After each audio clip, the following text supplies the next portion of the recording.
Fans of Cup of Joe clarifies it was their admin and not an 18 who messaged Gian.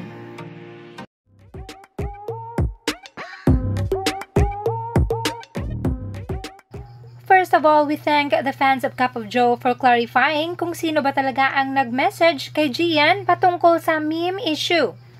This needs clarification dahil 18 na naman ang inakusahan. Plus, andyan pa ang mga haters ng SB19 from other fandoms na nakikisawsaw. To clear things up, me and the jowas na kilala ko weren't really blaming 18 sa pag-iyak ni Gian. Notice how he bursted out in tears nung nire-recall niya yung sinabi ng leader ng fandom na yon because he knows this person personally.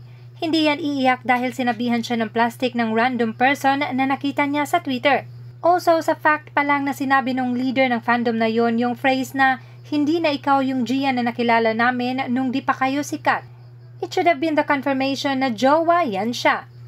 In short, admin po ng jowa yung nag-send ng long message kay Gian kaya siya na-hurt. So there you go, clarified na. Although may mga 18 na na-disappoint at nagalit sa nangyari but it was not an 18 who messaged Gian kaya ito napaiyak sa kanyang live.